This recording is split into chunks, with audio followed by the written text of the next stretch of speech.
सोचिए, एक ऐसी चीज़ जो इंसान ने बनाई थी अपनी लाइफ को इजी बनाने के लिए, आज वही चीज़ धरती के लिए सबसे बड़ा खतरा बन चुकी थी।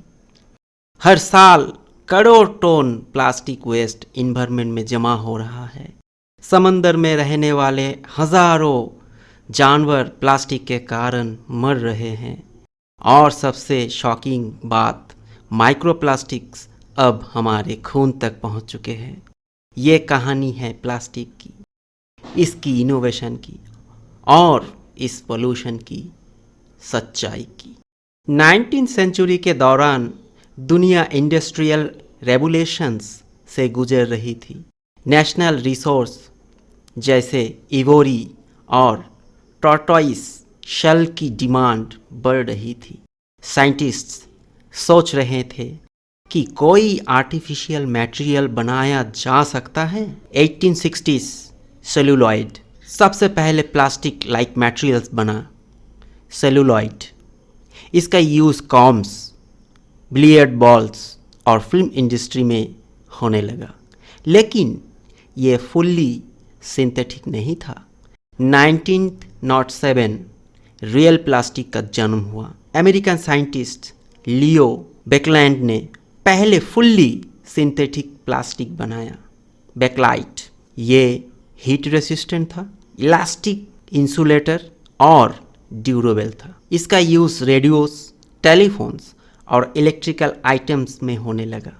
यही मूवमेंट था जब प्लास्टिक ने दुनिया में अपनी एंट्री ऑफिशियली कर दी। पहला विश्व युद्ध और द्वितीय विश्व युद्ध के समय प्लास्टिक का यूज़ मिलिट्री इक्विपमेंट्स में होने लगा। 1950 के बाद प्लास्टिक ने मास प्रोडक्शन स्टार्ट किया। अब हर जगह plastic, bottles, packagings, toys, furnitures, medical equipments.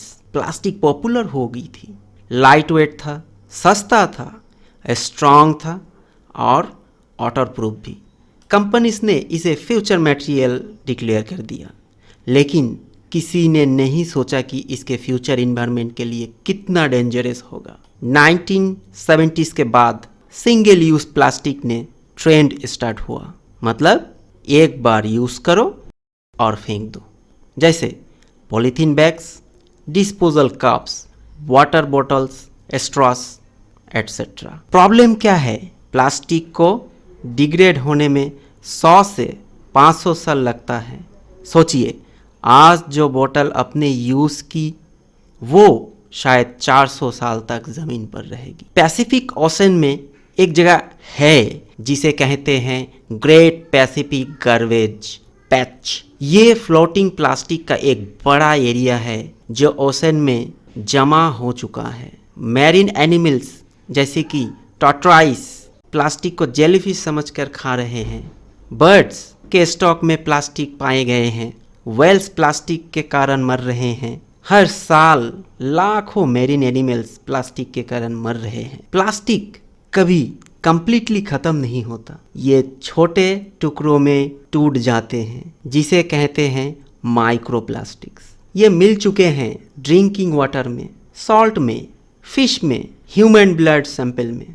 Scientist अभी रिसर्च कर रहे हैं, लेकिन ये लॉन्ग टर्म हेल्थ रिस्क बन चुका है। इंडिया में हर दिन हज़ारों टन प्लास्टिक वेस्ट जनरेट होता है।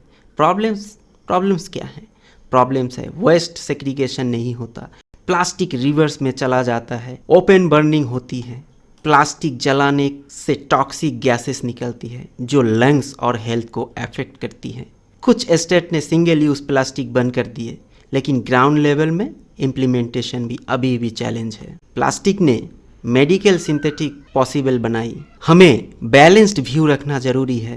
प्लास्टिक ने मेडिकल सिरिंजेस पॉसिबल बनाई, ब्लड बैग सेव किया, पेंडेमिक में पीपीई किट प्रोवाइड की, लाइट वेट हेलमेट्स और सेफ्टी गियर दिया। तो प्रॉब्लम प्लास्टिक नहीं, प्रॉब्लम है ओवर यूज़ और इरिस्पॉन्सिबल डिस्पोजल। हम लोग प्लास्टिक को कैसे रोकथाम कर सकते हैं और इसकी यूज़ को कैसे कम कर सकते हैं? सिंगल यूज़ प्लास्टिक कम करें, बोतल और कंटेनर्स दोबारा यूज़ करें, घर से वेस्ट अलग करें, क्लॉथ बैग यूज़ करें।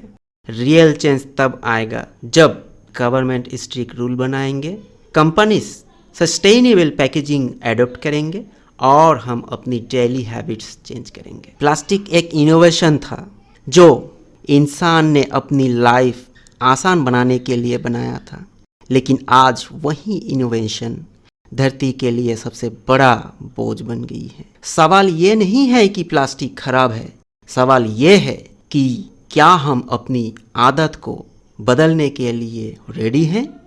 धरती हमें सब कुछ देती है, अब वक्त है उसे वापस कुछ देने का।